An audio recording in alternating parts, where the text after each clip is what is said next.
పరిశుద్ధ నామమునకు మహిమ కలుగును గాక.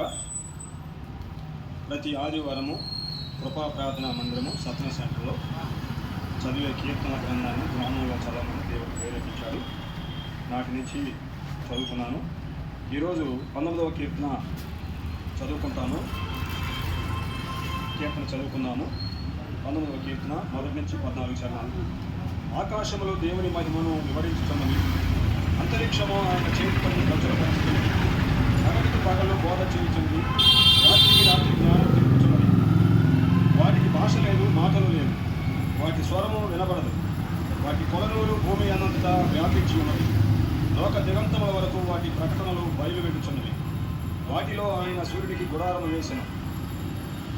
అతడు తన అంతఃపురములో నుండి బయలుదేరి పెళ్లి కుమారుడు వలె ఉన్నాడు. సూర్యుడు పరిగెత్తనుల్లసించినట్లు తన పదమునందు పరిగెత్తనుల్లసిస్తున్నాడు. అతడు ఆకాశము ఈ దిక్కు నుండి బయలుదేరి ఆ దిక్కు వరకు దాని చుట్టూ తిరిగి వస్తున్నాడు. అతని వేడిమికి మరుగైనది ఏదియూ లేదు. యెహోవా నియమించిన ధర్మశాస్త్రము యథార్థమైనది, అది ప్రాణమును తెప్పరిల్లజేయును. యెహోవా శాసనములు నమ్మదగినది, అది బుద్ధిహీనులకు జ్ఞానము పుట్టించును. యెహోవా ఉపదేశములు నిర్దోషమైనవి, అవి హృదయమును సంతోషపరచును. యెహోవా ఏర్పరిచిన ధర్మము నిర్మలమైనది, అది కన్నులకు వెలిగించును. యెహోవా యందైన భయము పవిత్రమైనది, అది నిత్యము నిలుచును. యెహోవా న్యాయవిధులు సత్యమైనవి, అవి కేవలము న్యాయమైనవి. అవి బంగారు కట్టెను, విస్తారమైన మేలిమి బంగారు కట్టెను కోరదగినవి.